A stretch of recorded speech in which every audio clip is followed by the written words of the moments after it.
Assalamualaikum dan selamat sejahtera. Saya Firdaus Zikri Bizamzuri dari Sekolah Kebangsaan Mahmud. Kod sekolah CBB 6024.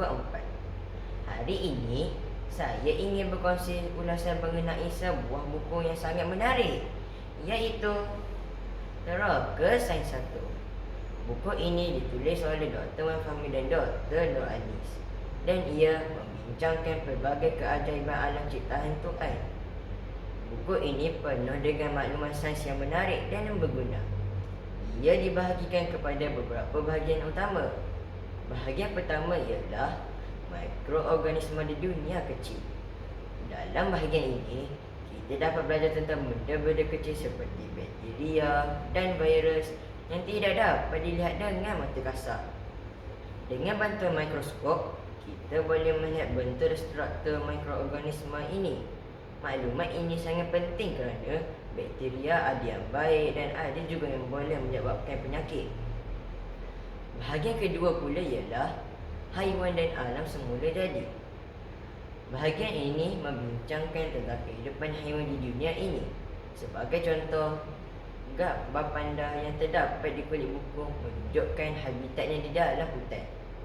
Kita juga dapat memahami bagaimana haiwan hidup dan menyesuaikan diri dengan persekitaran mereka.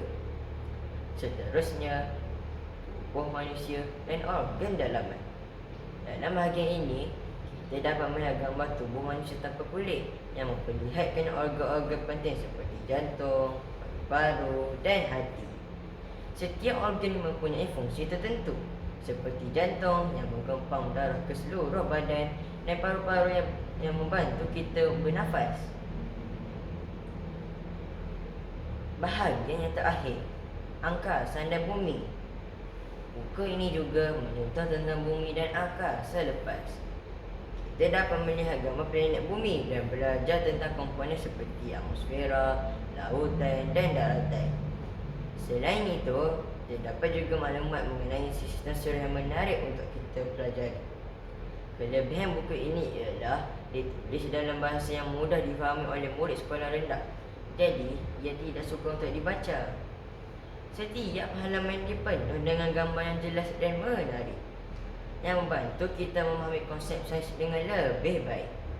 Buku ini memberi maklumat yang tepat dan berguna, bukan sahaja untuk pelajar sekolah, tetapi juga untuk sesiapa sahaja yang berminat dengan sains. Secara keseluruhannya, Neraka Sains 1 ialah buku yang sangat menarik dan bermanfaat bagi murid berumur 12 tahun. Ia membantu kita memahami keajaiban alam dan ciptaan Tuhan dengan cara lebih menyeronokkan. Jika anda suka belajar sains, buku ini pasti akan menjadi pilihan yang baik. Sekian, terima kasih.